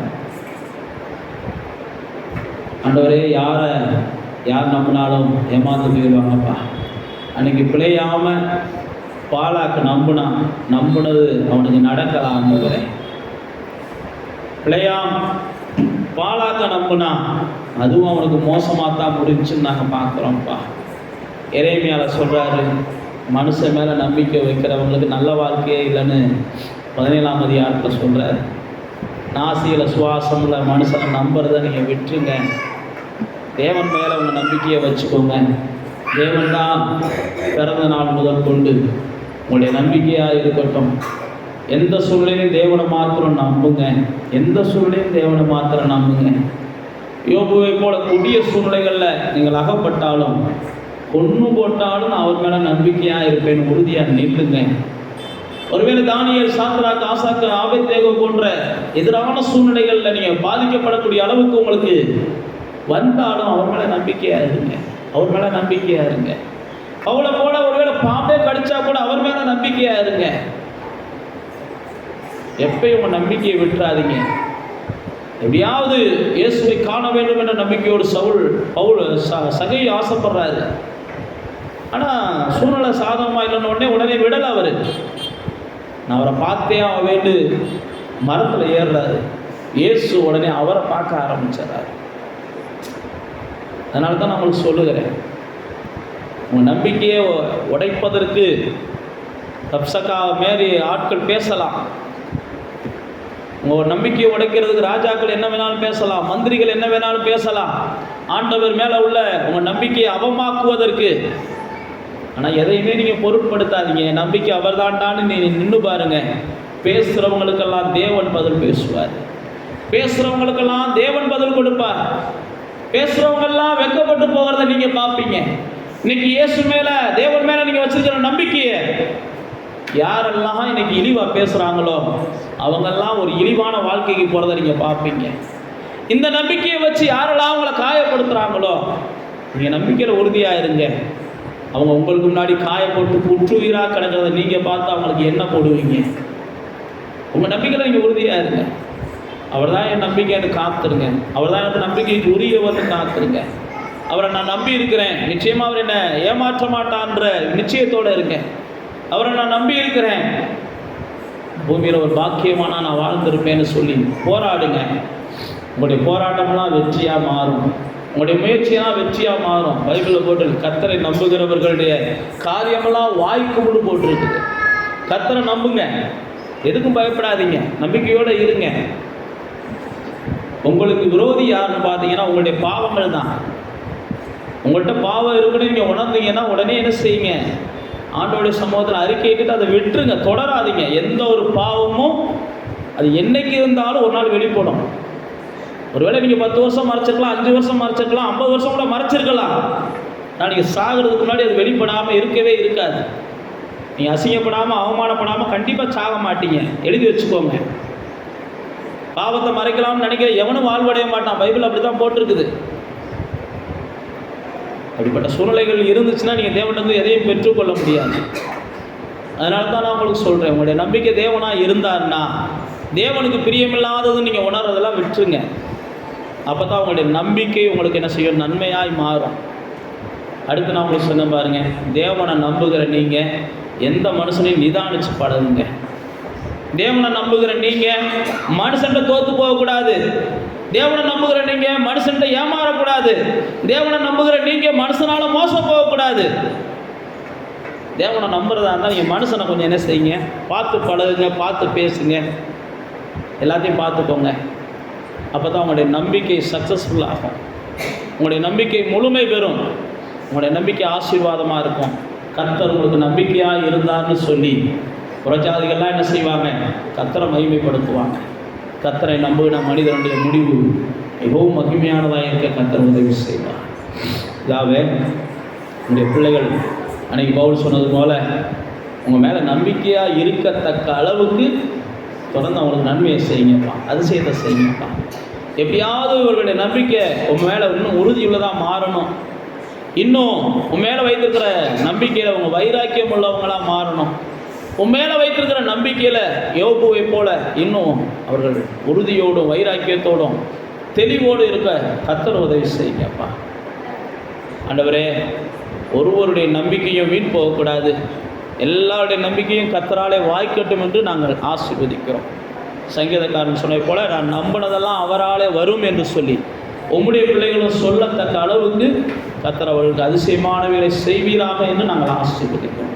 உம்மை நம்பி இருக்கிற இவர்கள் ஒருபோதும் வெட்கப்பட்டு போகாமல் உங்களை ஆசீர்வதிங்கப்பா. விடுதலையும் சமாதானத்தையும் சுகத்தையும் ஆசீர்வாதத்தையும் அனுபவிக்க கர்த்தர் உதவி செய்யுங்கப்பா. உங்களுடைய பிள்ளைகளோடு துணையாக இருங்க, நடத்துங்க. இயேசுவின் நாமத்தில் ஜெபிக்கிறோம் நல்ல பிதாவே. என் ஆத்துமாவே கர்த்தரை ஸ்தோத்திரி.